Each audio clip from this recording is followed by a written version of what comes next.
Welcome to Patscast. I'm Brad Whitaker. The New England Patriots are running out of options at wide receiver, and free agency hasn't even started yet. Of the potential high-end free agent wide receivers, all but maybe one or two will be either extended or franchise tagged before they even have the chance to hit the NFL free agency market. T. Higgins is being franchise tagged by the Bengals. The Bucs say they are working to throw a lot of money and retain Mike Evans. This likely has to do with the NFL announcing they are raising the salary cap $30 million at the end of last week. And I know people think like, oh, this is really going to help the Patriots because they're going to have like over $100 million in cap space after they cut J.C. Jackson. Well, that also means more teams have money to work with, which is not going to really help them in the long run. So I actually think it hurts, even though they'll have a lot more to work with. Still no word on Michael Pittman Jr., but there is lots of smoke around the Colts franchise tagging him, considering he's the team's best wide receiver. So that just leaves Calvin Ridley, who at 29 years old is coming off basically a career year at Jacksonville, mostly because he stayed healthy and avoided gambling. And he also spent 4 seasons in Atlanta when he was on the field and he wasn't violating the NFL's gambling policy. He was pretty good, like a B-plus receiver. But as much as I like Calvin Ridley, is he really the kind of guy you want to throw $20 to $30 million at? He's on the smaller side, only 6'1", has a little bit of an injury history, not too concerning, but it's there. Obviously, there was the suspension for violating the NFL's gambling policy. Hopefully, he doesn't do that again. And he probably barely cracks the list of the top 30 NFL wide receivers. So you're going to spend money like he's a top 10 guy in order to attract him to New England. And that's the problem. How do we even know he would even want to come to the New England Patriots? I've mentioned on this podcast before overpaying and really going after a guy like Mike Evans, who is guaranteed to give you 1,000 yards a season, considering he's done it the first decade of his career every single year. And, you offer him more money than any team will pay. You give him a lot of years, more years than any team will. But is that even enough to convince a guy like Mike Evans to come to the Patriots, much less Calvin Ridley, who's going to have a lot of options out there, considering he's basically probably going to be the top wide receiver on the market and isn't even really that elite compared to some of these other guys in the league, Justin Jefferson, Jamar Chase, you name him. He's like top 30 maybe, okay? And look, as I've said, the New England Patriots will have probably somewhere north of $100 million in cap space after they cut J.C. Jackson or restructure his contract, but there just isn't a draw to Foxboro anymore. That's the cold, hard reality of this. They won 4 games last year. Tom Brady is not walking through that door. You can't even say, look, it's going to be hard work, right? But you get to play under the greatest coach of all time. No, you can't say that anymore, right? It's like, okay, you get to play under Gerard Mayo. And the free agents are like, who? Well, okay, look, he's the first black head coach in Patriots team history. Really? His name is Mayo. I'm more of a mustard guy.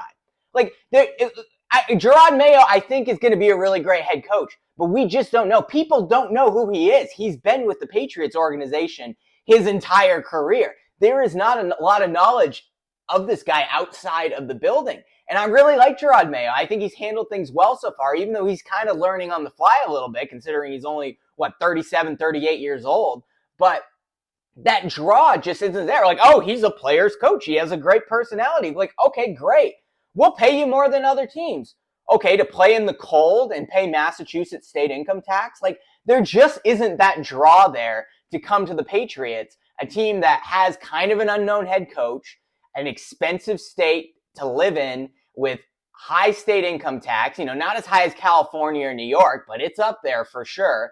And a team that just is rebuilding. Like, there really isn't a draw. You have to pay a guy like Mike Evans another year or two, 10 to 15 million more on the contract in order to maybe even have him consider coming there. And even then, that's probably not going to be enough. He's going to want to go into a warm weather state because he's human, right? He's going to want to play in Florida or go back to Tampa, pay no state income tax. Like, that draw is just not there.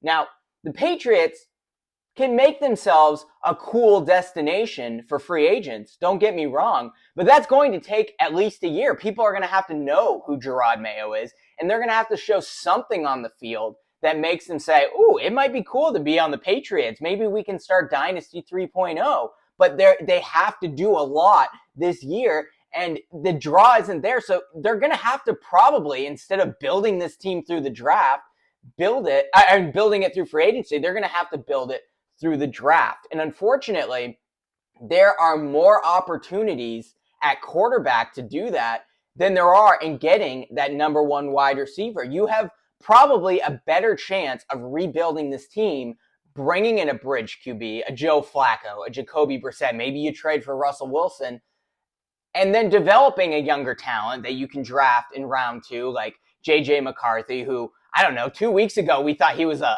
early third rounder. Now he might be going top 10, so he's probably not available. So maybe you're looking at Bo Nix or Michael Penix Jr. or Spencer Rattler, who I still know absolutely nothing about, but some people like him, some people don't. But, probably 2 or 3 of those guys will be available heading into the second round. You draft them and bring in a bridge or something. But getting a number one wide receiver, it seems like an impossibility at this point. That's why the Patriots seriously have to consider taking Marvin Harrison Jr., a potential once-in-a-generation wide receiver, probably immediate top 10 NFL wide receiver, at number 3 overall. Yes, I understand the argument. Look, wide receivers, they're the dessert. They're not the entree. But we are looking at a restaurant here that doesn't even offer dessert. There's no guarantee you're re-signing Kendrick Bourne. Rumor has it he'll test the market, and there's probably going to be a lot of demand for him. Why wouldn't the Kansas City Chiefs try to snag him, and why would he say no to that, right? The Chiefs are going to give him $8 million, and the Patriots are like, oh, we'll give you 10. Like, okay, you're going to want to play for the contender that's going for a three-peat, of course. You're getting nowhere with the extension of Devontae Parker. Juju Smith-Schuster looks old and slow. So that was Bill Belichick's doing. That didn't really help us a lot. So we're kind of hamstrung to those contracts, at least in the immediate future. The only guy you really feel good about is Demario Douglas, who looks to be the slot receiver of the future, but without a number one guy or ample weapons around him, he's going to be double teamed and become useless, particularly at his size. So look, I know you may never get a chance to get a real, top 2, top 3 early draft pick quarterback again, but you're going to be bringing in a guy who has absolutely nothing to work with. Who knows if they can even bring Michael Wenu back? Rumor has it he's going to test the market, and there's going to be a lot of demand for him considering he's a really good tackle who played as a guard. There's a lot more potential and upside there at tackle considering he only played a few games there last season. And why would a guy, I mentioned the free agent argument, right? Why would a guy like Tyron Smith from the Cowboys, who I really want the Patriots to go after, why would he leave Dallas and go to the Patriots? It's just not going to happen, right? So if I'm the Patriots, here's what I'm doing. Look, if you're staying pat where you're at, then yeah, I think you got to take Marvin Harrison Jr., bring in a bridge QB, and take a quarterback in the second round. But here I think is what you really need to do, just because they're going to have a hard time bringing in free agents for the reasons that I've mentioned. You're going to have to do what the Rams have done, what other teams have done. You're going to have to mortgage the future a little bit in the NFL draft. And I know that's kind of unheard of in New England. That's not the Patriot way, but you're going to have to do it, okay? Keep the number 3 pick and take the quarterback, Jaden Daniels, Drake May, whoever you like best or whoever's available, you take him. And then you trade a bunch of future first-round picks for another high-end first-rounder and get the wide receiver that you want. Now, if that's the scenario, it's highly unlikely you're going to get the Washington Commanders or the Arizona Cardinals on the phone and say, hey, we're going to give you 2 to 3 first-round picks, and then that way we can get our quarterback and get Marvin Harrison Jr. I would be willing to do it, but I'm not sure the Patriots would be willing to do it, and I'm sure one of those teams either wants to get a quarterback, or the Cardinals specifically, considering they're moving forward with Kyler Murray, they probably really want Marvin Harrison Jr. So I don't think that's going to happen. But maybe, just maybe, you can trade back into the top 10 again for the next 2 first-round picks and, give them a third round or two if you need it, just to make it happen. Look, these teams are going to expect the Patriots, considering they're rebuilding, to be bad. So they're going to think those are high value first round picks. But then you do that. You take Jaden Daniels or Drake May, and then you have the ability to grab a wide receiver like Malik Neighbors out of LSU or Rome Odunze out of Washington, who seems to be moving up the draft boards. I really like Odunze. I saw him in an interview with Phil Perry the other day. Says all the right things, is a hard worker. Said he was interested in playing for the Patriots. Now take that with a grain of salt. If you're going into the draft, you'll say you're a play for anyone, right? But I think he would be an excellent fit for the Patriots organization. I actually kind of like Odunze better than Neighbors at this point. I think he'd be more of a Marvin Harrison type receiver, a deep threat with some size than Neighbors, who has a little bit of size and is very fast, don't get me wrong. But I don't know. I like them both. You have a chance to take Drake May, Jaden Daniels, and you trade back into the top 10, mortgage your future a little bit in the draft, and get that top wide receiver. And then you target the tackle position, which is very deep early in the second round. You're probably going to get the 8th, 9th, or 10th best tackle, a Tyler Guyton, or that guy from Houston. You can probably get one of those guys early in the second round. And then you're off and running, right? And look, I think you do that, and then you save a little bit of cap space. You head into the season with a little room to work with. Don't get me wrong. You have to work to bring back guys like Kyle Duggar, Mike Onwenu, Kendrick Bourne, Hunter Henry, and maybe you have to overpay a little bit to bring all those guys back. Maybe you franchise tag one of them. I think one of them probably will, particularly Duggar, Onwenu, or Henry. But keep some for next season, and then make New England an attractive destination again. You have Jaden Daniels throwing to Rome Odunze. It's flashy. It's fun. Demario Douglas, a great number 2. Hopefully you have Kendrick Bourne and Hunter Henry back out there. Suddenly you have something to work with. You rebuild that offensive line by bringing Michael Onwenu back, drafting someone in the second round. And look, this offense, that you're going to have a good defense. This offense starts to look flashy, and maybe they're back to 500, or maybe they're even a little bit better. They're contending for a playoff spot. But people are talking about the Patriots again. They're generating excitement, and they head into the 2025 offseason with more cap space to work with than anyone else, because they couldn't bring in big-name free agents because they were not a draw, but suddenly they are now because people want to play for Jaden Daniels or Drake May, and they want to be part of that offense with Rome Odunze and Demario Douglas, who are locked up long-term, considering those guys are on rookie contracts. I think that's the way to do it. Yes, it's going to involve mortgaging the future, and I know the Patriots are going to probably have more cap space than anyone else, but if nobody wants to go there, that cap space is useless, and then you're just burning cash, as Gerard Mayo said, on guys like Calvin Ridley, who are, if he's your best receiver, like, are you really that much better? Like, you're probably a little better, but not much, right? So, look, I think you got to mortgage the future a little bit.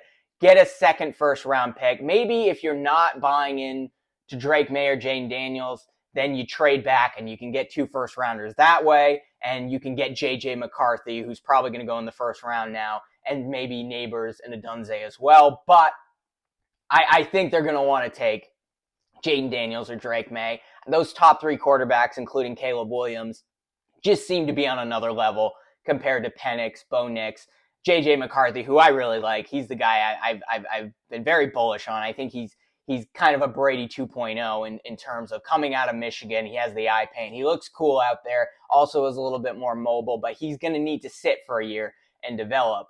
So, look, if you can, this is the only way you can get the top quarterback who's going to contribute right away, and trade a couple first rounders, get that top wide receiver that may not be Marvin Harrison, but his Neighbors and Odunze, get a tackle in the second round, and then you're making the Patriots cool again. And if you make the Patriots cool again, you save a little cap space, bring the guys back that work, then you head into the 2025 offseason with a lot of firepower to work with, and you become an attractive free agent destination again. Let me know what you think in the comments below. Be sure to like this video on YouTube and subscribe wherever you get your podcast. And we'll be back with more Patriots coverage tomorrow as we head into the NFL Scouting Combine, where we're going to get a lot of information. We know Marvin Harrison is not going to be working out there, but it will be interesting. Now, some teams, they don't like the Scouting Combine, right? It sounds like Matt LaFleur isn't even going to show up. I've always been of the attitude that the Combine really gives you useless statistics on players. But when you're drafting at number 3 overall and you have the second pick in the second round, I think it becomes a little bit more important. So I think this is an important week for the Patriots. This is also a week where subtle, under the table tampering happens. I know it's illegal and you're not supposed to do it, but the reality is that's what happens in the NFL. But let me know if you like my idea of the Patriots trading their next 2 first rounders, getting 2 top 10 picks, including their number 3 pick, taking the quarterback, taking the best receiver available, and then trying to add firepower that way and really focus on free agency in 2025 with the understanding you're not going to be a draw this offseason. I want to hear from you. Let me know.